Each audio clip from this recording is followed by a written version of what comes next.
এবার লায়লার কিন্তু পোলা বের হয়ে আসছে। লায়লা ২ বছর প্রিন্স মামুনের সাথে সংসার করেছে, কিন্তু হঠাৎ করে ধামড়া একটা পোলা বের হয়ে আসছে লায়লার।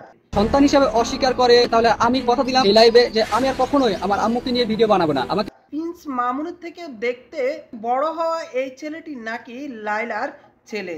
আমাকে কয়েকটা নিউজ থেকে করেছে, মেইল করা হয়েছে, তবে আমি তাদের সামনে যেতে চাইনি। আম্মুর কাছে অলরেডি এই ভিডিওটা পৌঁছে গেছে, তারপরও তিনি তার কোনো প্রতি উত্তর দিচ্ছেন না। আপনারা হয়তো বা অনেকেই কমেন্টে তাকে মেনশন করেছেন, তবুও তিনি তার রিপ্লাই দিচ্ছেন না। তার মানে এটা বুঝে নেওয়া উচিত তিনি এই বিষয় নিয়ে মিডিয়ায় কথা বলতে চাচ্ছেন না। আমিও চাইতাম না, অ্যাকচুয়ালি খারাপ লাগছিল, তাই আমি এই বিষয়টা শেয়ার করেছি। আম্মু যদি কখনো আমাকে সন্তান হিসেবে অস্বীকার করে বা সন্তান মানতে না চায়, তাহলে আমি কথা দিলাম এই লাইভে যে আমি আর কখনোই আমার আম্মুকে নিয়ে ভিডিও বানাবো না। আমি লায়লার সন্তান, প্রমাণ আমার কাছে আছে, সবকিছুই প্রমাণ করতে পারবো। আমি সময় আসলে অবশ্যই আমি সেই ডকুমেন্ট গুলো দেখাবো বা প্রমাণ করব যে আমি লায়লারই সন্তান। আর আমার বাবা একজন মেজর ছিলেন। আপনারা তো সবাই জানেন যে আমার আম্মুর কয়টা বিয়ে, আপনারা অনেক কিছুই জানেন, যেহেতু আমার আম্মা প্রিন্স মামুনের সাথে রাগারাগি করে হয়তো বা অনেক কিছু ডিক্লেয়ার করেছেন, তাদের সামনে অনেক বিষয় শেয়ার করেছেন সংবাদ সম্মেলনের মাধ্যমে বিভিন্ন ভাবে। অ্যাকচুয়ালি আমার বিষয়টা কখনো ক্লিয়ার করেনি। এমনকি আমার বিষয় শুধু না, লায়লা মানে আমার আম্মুর কোনো সন্তানের বিষয়ে কিন্তু তিনি মিডিয়ায় নিয়ে আসতে চায়নি এবং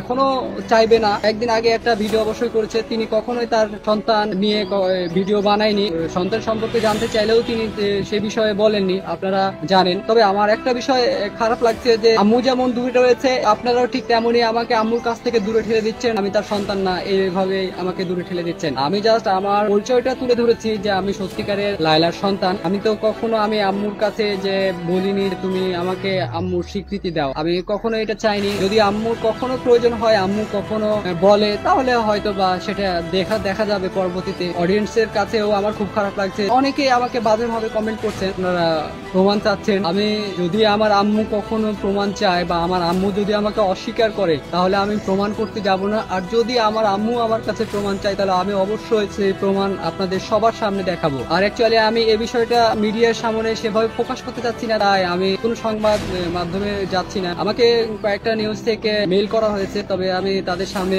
যেতে চাইনি। অ্যাকচুয়ালি আমি তাদেরকে না করে দিয়েছি। আমি অ্যাকচুয়ালি এই বিষয়টি নিয়ে বেশি দূর আগাতে চাই না। মিডিয়া পাড়ায় অনেক ঝামেলা হোক, একটা সমালোচনার সৃষ্টি হোক, সেই বিষয়টা আমি কখনো চাইনি এবং চাইবো না।